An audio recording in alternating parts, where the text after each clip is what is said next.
যে কোনো ছবি থেকে অপ্রয়োজনীয় অবজেক্ট কিভাবে রিমুভ করবেন সেটা দেখাবো আজকের এই ভিডিওতে। তো চলুন কথা বাড়িয়ে ভিডিওটা শুরু করা যাক। অবশ্যই পেজটিকে ফলো করে রাখবেন, ভিডিওটি শেয়ার করে দিয়ে অন্যকে দেখার সুযোগ করে দিবেন। শুরুতে আপনারা চলে যাবেন যে কোনো একটি ব্রাউজারে। আমি এখান থেকে ক্রোম ব্রাউজার অ্যাপসটাকে ওপেন করে দিলাম। দেন এখান থেকে সার্চ বার যাবেন এবং সার্চ বারে গিয়ে আপনারা লিখবেন magicstudio.com। এরপর এখান থেকে প্রথম যে ওয়েবসাইটটা আসবে এই ওয়েবসাইটে ক্লিক করে দিবেন। এরপর এখান থেকে থ্রি লাইন মেনু এই অপশনে ক্লিক করে দিবেন। দেন এখান থেকে টুলসের এই অপশনে ক্লিক করে দিবেন। এরপর এখান থেকে ম্যাজিক ইরেজার এই অপশনে ক্লিক করে দিবেন। দেন এখান থেকে আপলোড পিকচার এই অপশনে ক্লিক করে দিবেন। এরপর এখান থেকে আপনার কাঙ্ক্ষিত ফটোটা আপনি সিলেকশন করে ফেলবেন। দেন এখান থেকে আপনি ব্রাশের সাইজটাকে বড় ছোট আপনি করতে পারবেন। দেন এখানে আপনি যে অবজেক্টটা আপনি ডিলিট করবেন সেটাকে আপনি সিলেকশন করে ফেলবেন, মার্কিং করে ফেলবেন। ঠিক আছে, আমি মার্কিং করে ফেলতেছি। মার্কিং করা হয়ে গেলে এখান থেকে ইরিস এই অপশনে ক্লিক করে দিবেন এবং দেখেন খুব সহজে কিন্তু সেটা রিমুভ হয়ে গেছে।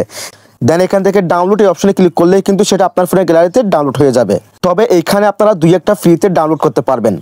সেক্ষেত্রে আপনারা এই অবস্থায় এখানে একটি স্ক্রিনশট নিয়ে ফেলবেন। স্ক্রিনশট নেওয়ার পর পরে সেটাকে ক্রপিং করে আপনার গ্যালারিতে সেভ করে ফেলবেন, তাহলে একদম ডাউনলোড করার মতো হয়ে যাবে। That's it.